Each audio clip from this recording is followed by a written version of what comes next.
Hoy vamos a continuar con este segmento del Evangelio de Juan que empezamos hace algunas semanas, de lo que representa la última cena de Jesús con sus discípulos, ese tiempo en el que Él le dio las últimas enseñanzas antes de ir a la cruz. Y en el capítulo 13, que lo terminamos de ver la semana pasada, vimos cómo la conversación de Jesús con sus discípulos se fue tornando cada vez más inquietante. Primero anuncia que uno de ellos lo iba a traicionar. Qué noticia, ¿no? Qué duro. Y después le dice a Pedro: de veras te aseguro que antes de que cante el gallo me negarás 3 veces. Las últimas enseñanzas, vamos a ponernos en los zapatos de ellos un momento. Porque este texto que vamos a estudiar hoy tenemos que verlo en el contexto de esto que está ocurriendo. Hoy vamos a ver uno de los textos que probablemente más veces citamos como cristianos. Uno de los textos que más veces citamos como cristianos, que es el de Jesús es el camino, la verdad y la vida, y nadie llega al Padre sino a través de Él. Pero rara vez vemos este texto en el contexto en el que Jesús se lo dijo a sus discípulos. Y vamos a recordar lo que venía pasando. Él empieza la enseñanza con aquella lección tremenda del lavado de los pies. Una lección de humildad, una lección de servicio, pero a la vez una lección del propósito de nosotros como cristianos y en lo que Él espera de nosotros y lo que nosotros nos debemos los unos a los otros, que es ayudarnos y servirnos para que la relación del otro con el Señor mejore. El lavado de los pies representaba algo mucho más que un servicio externo. Era un anuncio de la cruz, y de tal manera Él nos llama: humíllense los unos por los otros, sírvanse los unos por los otros, humíllense, sirvan a los demás para que la relación de ellos con el Señor mejore, para que estén limpios delante del Señor. Y después anuncia aquella negación, aquella traición de Judas, y los discípulos no dicen: segurito que es aquel que está allá, el de la bolsa de dinero, el que es Judas. No, ellos no dicen. Ellos lo que se preguntan es: ¿quién será? ¿Seré yo? Probablemente se estaba preguntando cada uno en la intimidad: ¿seré yo? ¿Quién de nosotros será el que va a traicionar? De hecho, se lo preguntan. Él les dice: el que moja el pan. Pero terminan sin entender quién era el que lo iba a hacer. Porque el mismo Juan nos dice que cuando salió Judas, ellos no entendieron qué es lo que el Señor le había dicho y pensaron que era que iba a comprar las cosas para la cena o algo por el estilo, porque él era el que manejaba los fondos. Y después viene aquel anuncio tremendo a uno de los discípulos más cercanos, a uno de los 3 que andaba con Jesús para arriba y para abajo, que era Pedro. Pedro le dice: Señor, a donde tú vayas yo te sigo, hasta la muerte te seguiré, Señor, yo doy la vida por ti. Y Jesús le dice: tú darás la vida por mí. De veras te aseguro que antes de que el gallo cante 3 veces, antes de que el gallo cante, tú me vas a negar 3 veces. Wow. Imagínense la angustia que ellos podían estar sintiendo. Wow, el maestro lavándonos los pies, pidiéndonos que sigamos su ejemplo, diciéndonos que uno de nosotros lo va a traicionar, diciéndole a Pedro, nada más y nada menos a Pedro, que lo va a negar 3 veces esta misma noche, antes de que el gallo cante 3 veces, antes de que el gallo cante.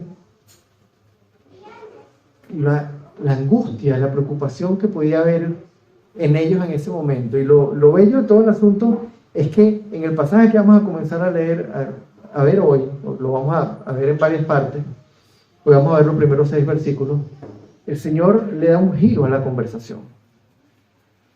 Vamos a abrir nuestras Biblias allá en Juan 14, vamos a leer los primeros 6 versículos. Dicen así: no se angustien, confíen en Dios y confíen también en mí. En el hogar de mi Padre hay muchas viviendas. Si no fuera así, ya se lo habría dicho a ustedes. Voy a prepararles un lugar. Y si me voy y se lo preparo, vendré para llevármelos conmigo. Así ustedes estarán donde yo esté. Ustedes ya conocen el camino para ir a donde yo voy. Dijo entonces Tomás: Señor, no sabemos a dónde vas, así que ¿cómo podemos conocer el camino? Yo soy el camino, la verdad y la vida, le contestó Jesús. Nadie llega al Padre sino por mí. Como les dije antes, este último versículo particularmente es uno de los versículos que los cristianos más citamos, pero raramente lo vemos en el contexto de lo que Jesús les viene diciendo y en el contexto de lo que venía ocurriendo en esa última cena. Unos discípulos que están a punto, sin saberlo, de enfrentar la prueba más grande que habían vivido, y era ver a Jesús crucificado. Unos discípulos que se enfrentan a una realidad tremenda de que uno de ellos nos va a traicionar y de que uno de los más cercanos lo va a negar 3 veces. A pesar de que de la boca para afuera y probablemente hasta en el mismo corazón, porque yo no creo que Pedro estaría pensando que realmente lo iba a negar. Y en las circunstancias normales del día a día, él diría: hasta la muerte daré por ti, pero tendríamos que ver qué pasa si estamos enfrentando la muerte. ¿Qué haríamos? El hecho es que estos discípulos que están por enfrentar aquella prueba tremenda y que muy probablemente ya estaban angustiados por lo que estaban escuchando, se encuentran con el Señor dándoles 2 lecciones tremendas. Son 2 lecciones que además son como que la base para mantenernos, que la base que nos ayuda a mantenernos firmes en nuestra relación con el Señor. Son 2 características del verdadero cristianismo, pero que son a la vez el fundamento que nos mantiene firmes delante del sufrimiento, delante de la prueba, delante de la incertidumbre, delante del sufrimiento. Y el primero de esos fundamentos es nuestra esperanza, es la esperanza del cristiano. Y es una esperanza que reposa nada más y nada menos que en la fidelidad de Dios. Ahí en el versículo 1, él comienza diciéndoles: no se angustien, confíen en Dios y confíen en mí también. Uno de ustedes me va a traicionar y tú, Pedro, me vas a negar 3 veces esta noche. Pero no se angustien. Confíen en Dios y confíen también en mí. No se angustien. Nosotros los seres humanos, si hay algo que nos caracteriza, es nuestra inconstancia. Somos inconstantes en todo, cambiamos de opinión, nuestros afectos cambian con el tiempo. Lo que antes nos gustaba ahora no nos gusta, las personas que antes amábamos ya no las amamos. Nuestros gustos varían con el tiempo, las promesas que hacemos las rompemos, somos inconstantes, somos infieles a Dios y a los hombres. De hecho, ni siquiera los propios discípulos de Jesús, los que él había escogido directamente, así, por nombre, después de aquella noche orando, eran hombres constantes y fieles. Y el hecho es que no hay quien lo sea. ¿Quién hay que pueda decir que no le ha fallado al Señor? ¿Qué discípulo de Jesús puede decir que nunca ha caído? Que nunca en una situación difícil ha negado el nombre del Señor. Nosotros no somos constantes y fieles, pero Él sí. Él cumple lo que promete. Y les dice: no se angustien, confíen en Dios y confíen también en mí. La esperanza que nosotros tenemos no es una esperanza basada o sustentada en el carácter inconstante de los seres humanos. Nuestra esperanza reposa en la fidelidad y en la inmutabilidad de Dios, de un Dios todopoderoso que decidió desde antes de la fundación del mundo que nos iba a salvar y que nos eligió y que nos llamó y que nos rescató y que hizo lo que tenía que hacer y que pagó el precio en esa cruz y que nos dio vida cuando estábamos muertos y que no cambia su plan y que cumple lo que promete. Es ahí donde reposa nuestra esperanza. Es una esperanza que reposa en la fidelidad de Dios y que está puesta no en cosas pasajeras, sino en la eternidad, en la vida eterna junto al Señor. En los versículos 2 y 3, Él continúa diciendo: en el hogar de mi Padre hay muchas viviendas. Si no fuera así, ya se lo habría dicho a ustedes. Voy a prepararles un lugar. Y si me voy y se lo preparo, vendré para llevármelos conmigo. Así ustedes estarán donde yo esté. Permítanme leer nuevamente. En el hogar de mi Padre hay muchas viviendas y voy a prepararles un lugar. Wow.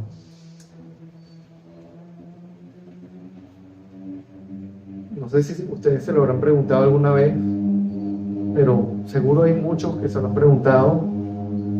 Bueno, ¿y cómo serán esas viviendas? ¿Cómo será aquel lugar? A veces uno como que trata de darle rienda suelta a la imaginación e imaginarse cómo será la Jerusalén, la nueva Jerusalén. ¿Cómo será el lugar donde viviremos con Él? Y la verdad es que eso no lo sabemos. Ni lo vamos a saber hasta que estemos allá. Pero como discípulos suyos, podemos confiar al 100% en que esas moradas están allí. Y que Jesús ya tiene una preparada para cada uno de nosotros. Ya tenemos dirección en la Nueva Jerusalén. Tenemos asegurado un lugar. Si no fuera así, Jesús ya nos lo hubiese dicho. Confíen en mí. Yo voy a ir y voy a prepararles una morada. Y esa, hermanos, es nuestra esperanza. Esa es nuestra verdadera esperanza. Una esperanza que no es pasajera, una esperanza que no depende de las circunstancias, una esperanza eterna. No como las cosas de este mundo que pasan como un suspiro. Hoy tenemos algo y mañana no.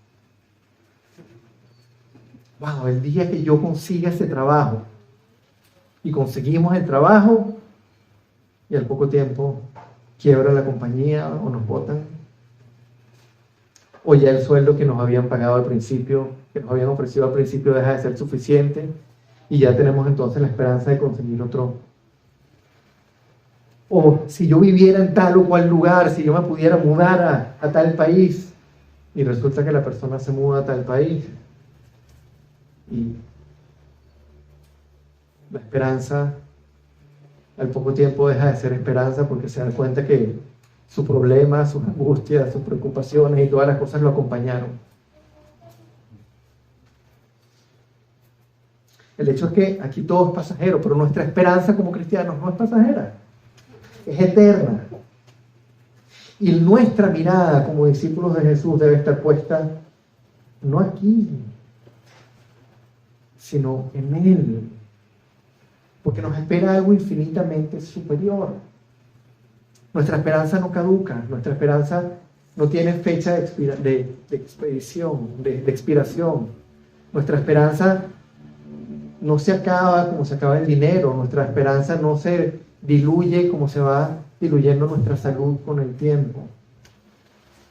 Nuestra esperanza no deja de ser novedosa como un nuevo trabajo, o como un nuevo proyecto, o como una nueva vivienda.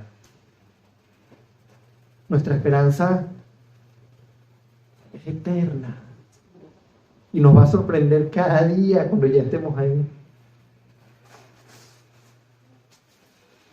Y es ahí donde tiene que estar puesta nuestra mirada, hermano. Recuerden lo que él comienza diciéndoles: no se angustien. Él sabía que ya ellos estaban angustiados por las noticias que les había dado y sabía que iban a estar todavía más angustiados un día después cuando lo hubieran crucificado. Pero les dice, no se angustien, porque yo tengo un lugar preparado para ustedes. En la casa de mi Padre hay muchas moradas y ya hay una con el nombre de cada uno de ustedes. No se angustien, confíen en Dios, confíen también en mí. Y ahí es donde viene el segundo fundamento de nuestra seguridad. Tenemos una esperanza eterna, pero tenemos esa esperanza eterna porque tenemos un camino seguro. Tenemos un camino que abrió, fundamentó, estableció Dios mismo. Y es un único camino. Y eso es una característica del cristianismo, es la singularidad del camino. Hay un solo camino. Y no hay duda de que tal vez este es uno de los elementos del cristianismo que el mundo más rechaza. ¿Cómo que un solo camino? ¿Cómo que cada quien no puede elegir su camino? ¿Cuántas personas no arrugan la cara cuando uno les dice que hay un solo camino, una sola verdad y una sola vida, y que si no es a través de Cristo nadie va a ver a Dios? Eso le da comezón a la gente. Es lo que más ataca la gente. Vivimos en un mundo caído que le encanta la tolerancia, que le encanta ser tolerante a todo. Y decir que solo hay un camino a Dios es intolerancia. Vivimos en un mundo que le encanta la inclusión, todos estamos incluidos. Pero el Evangelio es exclusivo. Si crees, estás. Si no crees, no estás. Hay un solo camino y al mundo no le gusta eso. Y el punto es que a quienes dicen que hay muchos caminos, a quienes no les gusta la idea de que hay un solo camino, no les gusta la idea porque no conocen ese camino. El que conoce el camino dice, hay un solo camino. Pero el que dice, ¿cómo es posible que digas que hay un solo camino? Es porque no conocen el camino. Y el camino lo conocen solamente quienes conocen a Jesús. Él les dice en los versículos 4 y 5, ustedes ya conocen el camino para ir a donde yo voy. Ustedes ya conocen el camino. Y dice Tomás, Señor, no sabemos a dónde vas, así que ¿cómo podemos conocer el camino? Yo no sé si ustedes han meditado alguna vez en esa pregunta de Tomás. Y a primera vista pudiera parecer una pregunta lógica. Bueno, Señor, pero si no sabemos a dónde vas, ¿cómo podemos conocer el camino? Uno pudiera pensar, bueno, si no sé para dónde, cuál es el lugar al que voy a ir, ¿cómo puedo conocer el camino? El problema es que él estaba viendo aquello desde una perspectiva meramente humana, meramente terrenal. Y estaba enfocado en el lugar al que iba a ir Jesús, en el lugar donde él iba a estar, no en cuál era el camino para llegar ahí. Y de hecho, cuestionó lo que ya Jesús les había dicho. Porque Jesús les dijo, confíen en mí, yo tengo una morada preparada para ustedes, voy a regresar, los voy a buscar y me los voy a llevar conmigo para que ustedes estén conmigo donde yo esté. Y ustedes ya conocen el camino para ir a donde yo voy. Ustedes ya lo conocen. Tomás le dice, pero si no sabemos a dónde vas, ¿cómo conocemos el camino? Jesús le está diciendo, lo conocen. La pregunta no debió ser, ¿cómo vamos a conocer el camino? La pregunta hubiese tenido que ser algo así, pero ¿cuál es el camino? El hecho es que lo importante no es conocer el lugar al que vamos, sino conocer el camino. Les pongo un ejemplo. Supongan que nos piden ir a un sitio que no conocemos, pero absolutamente para nada. No hemos visto fotos, no sabemos en qué sitio está, en qué parte queda, no sabemos absolutamente nada de eso, pero nos da un aparatico con una pantallita, el aparatico se llama GPS y nos va diciendo siga derecho tantos metros, ahora cruce a la izquierda, luego vaya hacia allá, luego cruce a la derecha, luego vaya para allá, luego vaya... Y llegamos al sitio. Seguimos las indicaciones y llegamos al lugar al que nos dijeron que íbamos a ir. ¿Conocíamos el sitio? No. ¿Conocíamos el camino? Estaba en el GPS.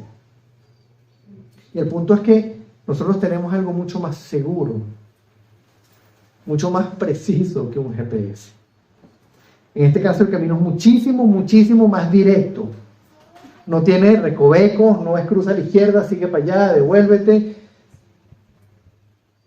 un camino directo. Y es un camino infinitamente más confiable que un GPS. Y el punto es que Jesús es el camino. Nuestro camino a esa morada celestial, nuestro camino a la eternidad, no es un camino que nos labramos nosotros. Es un camino que Él labró. Es un camino que Él abrió. Es un camino que Él pavimentó. Es un camino que Él nos muestra y es un camino por el que Él nos lleva. Ahí en el versículo 6 Él dice, le contesta a Tomás, yo soy el camino, la verdad y la vida. Nadie llega al Padre sino por mí. Y fíjense que Él amplía el concepto. No solo es el camino, también es la verdad y la vida. Jesús es el camino, ¿por qué? Porque no tendríamos acceso al Padre a causa de nuestro pecado si Él no hubiese muerto en la cruz. Él se entregó por nosotros y cerró el abismo, cubrió el abismo que nos separaba del Padre. Ese abismo que nosotros no podíamos saltar, Él lo cerró para nosotros. Nos dio acceso directo a la presencia del Padre a través de Él. Él es el camino. A través de Él llegamos, a través de Él cruzamos el abismo hacia la presencia del Padre. En un mundo que vive en la oscuridad, en un mundo que vive en la mentira, Él es la verdad. Todo lo demás es cuento, todo lo demás es invención, todo lo demás son cosas creadas por la mente finita de los hombres, que intentamos dar respuestas a cosas que no podemos conocer. Tratamos de dar explicaciones sobre la vida y explicaciones sobre la muerte y sobre la espiritualidad y sobre el origen de las cosas, cuando nada más conocemos una ínfima parte de la realidad. No podemos ver más allá de lo que nuestros ojos, nuestras manos pueden tocar. Tenemos algunos aparatos que hemos desarrollado que nos permiten ver un poquito más allá, pero igual no vemos sino lo físico, lo terrenal. No tenemos una mirada directa a lo espiritual. Ninguno de nosotros estuvo cuando Dios creó el universo. Sin embargo, nos atrevemos a decir cuántos años tiene de creado, nos atrevemos a decir que no había nada y explotó. O sea, los seres humanos inventamos una cantidad de cosas enormes para explicar las cosas y resulta que hay una sola verdad de cómo se creó el universo, de cómo funcionan las cosas. Y esa verdad, ¿quién la conoce? Dios. Él es esa verdad. Él es el origen de todas las cosas. Jesús, que es Dios, que fue el creador, el instrumento creador, a través de Él fueron hechas todas las cosas. Él es el que las sustenta, Él es el que las mantiene unidas. Él es la verdad que está por detrás de todo lo que nosotros podemos ver, de todo lo que nosotros podemos experimentar. Él es el que está detrás de todo.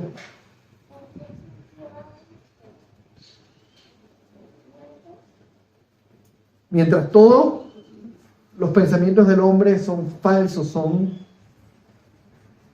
incompletos, son mentiras, mientras el pensamiento del hombre se opone a Dios, Él nos muestra la realidad como es. Y además nos lleva con Él al Padre a través de la cruz. Nos dice quiénes somos nosotros delante de un Dios santo, santo, santo. Nos muestra nuestro pecado, nos muestra nuestra maldad y nos dice, ustedes no pueden hacer nada, pero ya yo lo hice.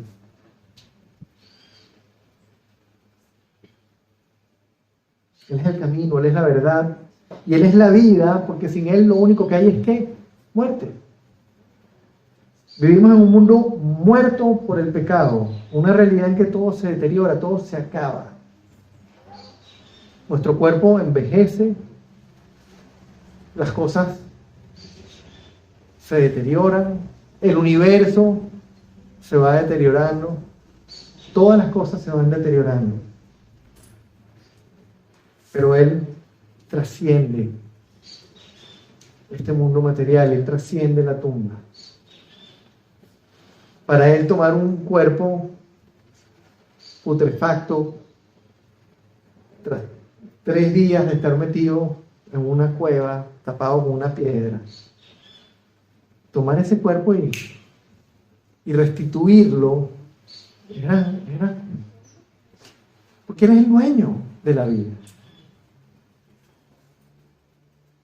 Tomar unos ojos que nunca funcionaron y reemplazarlos por unos ojos nuevos que veían perfectamente, los ojos del ciego de nacimiento, para Él era soplar. Él habló y la vida nació. Él habló y de repente se creó el universo. Por el solo poder de su palabra. Él es el dueño de la vida. Y si Él lo decidiera, con solo pensarlo, todos nosotros desaparecemos. Él es la vida. Sin Él estaríamos muertos. Y no solo muertos físicamente, sino seguiríamos muertos espiritualmente, separados de Dios por la eternidad a causa de nuestro pecado. Él nos compró, nos dio vida. Tiene nuestra morada eterna preparada. Y va a venir a buscarnos para que estemos con Él por la eternidad. Él es el camino, es la verdad y la vida. Y nadie llega al Padre sino por medio de Él. Hermanos, ¿se dan cuenta de lo maravillosa que es esta declaración en el contexto de lo que estamos viendo hoy? Este grupo de discípulos que estaban angustiados por lo que estaban empezando a ver, el maestro va a ser traicionado por uno de nosotros. Uno de los más cercanos lo va a negar 3 veces. Lo han estado persiguiendo, lo han estado tratando de matar. Y en pocas horas lo iban a haber crucificado. Iban a llegar a un estado de angustia tremendo. Y Jesús comienza diciéndoles, no se angustien, confíen en Dios y confíen también en mí. Y hermanos, es una realidad que vivimos en un mundo lleno de angustia. Ellos no eran los únicos que vivían angustiados. Esa frase de no se angustien es tan vigente en este segundo como lo fue para ellos allá. Las circunstancias nos angustian. La falta de dinero nos angustia. La salud, el dolor nos angustia. La crisis nos angustia. El tener que salir de una vivienda para irnos a otra nos angustia. El no saber si mañana vamos a tener comida o no en la nevera nos angustia. El saber cómo va a evolucionar una enfermedad nos angustia. Hay muchas cosas que nos angustian en el día a día. Las circunstancias en general nos angustian. Y como cristianos, nuestro propio pecado nos angustia. ¿Ustedes creen que Pablo no estaba angustiado cuando dijo, miserable de mí, ¿quién me librará de este cuerpo de muerte? Hago el mal que no quiero hacer y el bien que quiero hacer no lo hago. Miserable de mí. Como cristianos tenemos una angustia adicional. Wow, Señor, te volví a fallar. Señor, no logro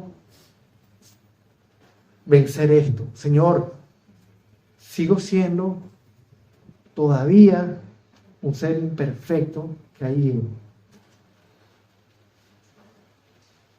Como cristianos tenemos una angustia adicional. Queremos obedecerlo a Dios, queremos obedecer a Dios y luchamos con nuestro pecado y eso nos angustia. Pero, hermanos, como discípulos de Jesús, nuestra tranquilidad, nuestra seguridad, nuestra paz no dependen de las circunstancias. Tampoco dependen de nuestra obediencia o de nuestra fidelidad a Dios. Tenemos una esperanza eterna. Y tenemos la certeza de que Jesús nos tiene una morada preparada y de que va a venir por nosotros para que estemos con Él por siempre. Y esa esperanza no reposa en nuestra capacidad para seguir las instrucciones que Él nos da, no reposa en nuestra fortaleza para aguantar el dolor, no reposa en nuestra obediencia y en nuestra fuerza de voluntad. Esa esperanza reposa en lo que Él hizo en la cruz. Esa esperanza reposa en que Él es el camino, la verdad y la vida, y en que ya hemos llegado al Padre porque lo conocemos a Él. No importa lo que esté pasando, no importa cuán difícil pueda ser la situación, no importa cuánto dolor haya, no importa cuánta incertidumbre estemos viviendo. Llegamos al Padre porque conocemos a Jesús. Conocemos al que es el camino, la verdad y la vida. Y hermanos, recordar esto cada segundo es clave para que en todo, en el dolor, en la alegría, en la pobreza, en la riqueza, en la enfermedad, en la salud, le demos la gloria a Dios. Con nuestros pensamientos, con nuestras acciones, con la fidelidad con que compartimos el mensaje, diciéndole a otros, Él es el camino, Él es la verdad, Él es la vida.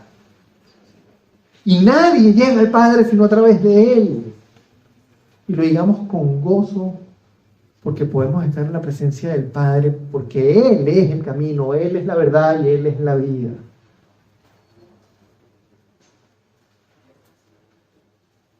Si no nos acordamos de eso, cada segundo, si dejamos que las circunstancias que estamos viviendo, que la culpa por nuestro propio pecado y por no poder glorificar a Dios como lo queremos hacer, por fallarle, si dejamos que las circunstancias y que nuestro pecado nos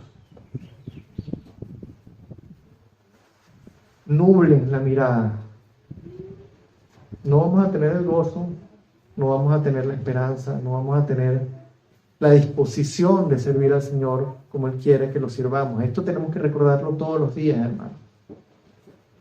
Nuestra esperanza está allá. Tenemos una morada reservada para nosotros. Tenemos ya dirección.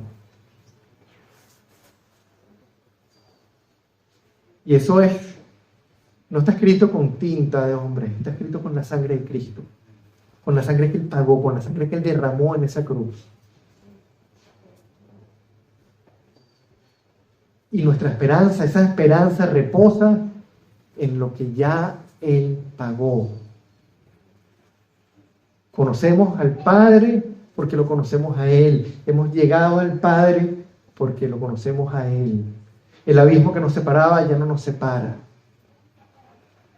Y eso, hermanos, no podemos dejar de repetirnos una y otra vez.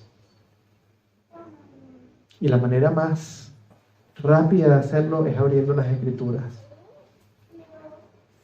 y orando en función de ellas, meditando en ellas. Si dependemos de nuestra memoria, si dependemos de acordarnos, podemos estar seguros que vamos a recordar más los problemas y las cosas de este mundo que lo que debemos recordar. Vamos a tomarnos el tiempo, hermano, cada día, de recordar estas palabras: no se angustien, confíen en Dios y confíen también en mí, porque yo tengo un lugar preparado para ustedes, y porque yo soy el camino, la verdad y la vida. Ya yo hice lo que había que hacer, ya yo les di acceso al Padre.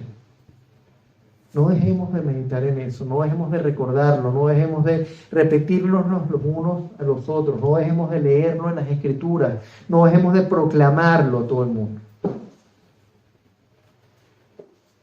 Pedirle que Él haga de nosotros cada día siervos más conscientes de nuestra posición como cristianos, de nuestra realidad como cristianos. Ya no somos ciudadanos de este mundo, ya le pertenecemos a Él. Somos ciudadanos del reino de los cielos, somos miembros de su familia. Vamos a orar. Padre, gracias, Señor, porque reconocemos que todos los que estamos acá vivimos angustiados, Señor, cuando enfrentamos la dificultad, cuando enfrentamos el sufrimiento, cuando enfrentamos la incertidumbre, la carencia, la pobreza, la enfermedad. Nos angustiamos cuando caemos y pecamos, Señor. Nos angustiamos por tantas cosas, Señor. Y nos olvidamos de que nuestra esperanza, Señor, no está aquí. Nos olvidamos de que nuestra esperanza, Señor, es eterna, y que tú nos prometiste que nos tienes un lugar preparado y que nos vas a venir a buscar y nos vas a llevar y estaremos contigo por siempre. Y que eso es posible, Señor, porque el abismo que nos separaba ya no es abismo. Tú eres el camino. Tú eres la verdad. Tú eres la vida.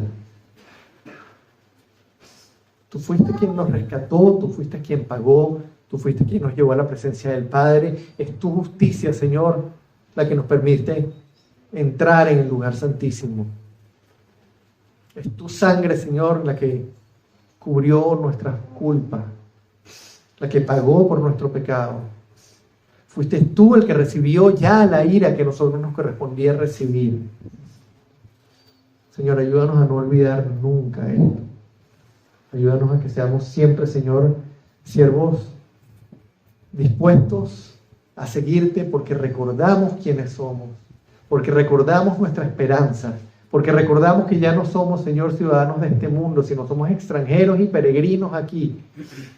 Y no queremos devolvernos a Egipto. Y no nos desagrada el desierto, porque tú estás con nosotros, Señor. Porque nos llevas de la mano, Señor, a una eternidad en tu presencia, siendo tú el camino, la verdad y la vida. Te alabamos y te bendecimos y te damos el honor y la gloria por siempre, Señor. Te pedimos que no dejes de recordarnos nunca estas verdades, Señor. Te lo pedimos en el nombre de Cristo. Amén y amén.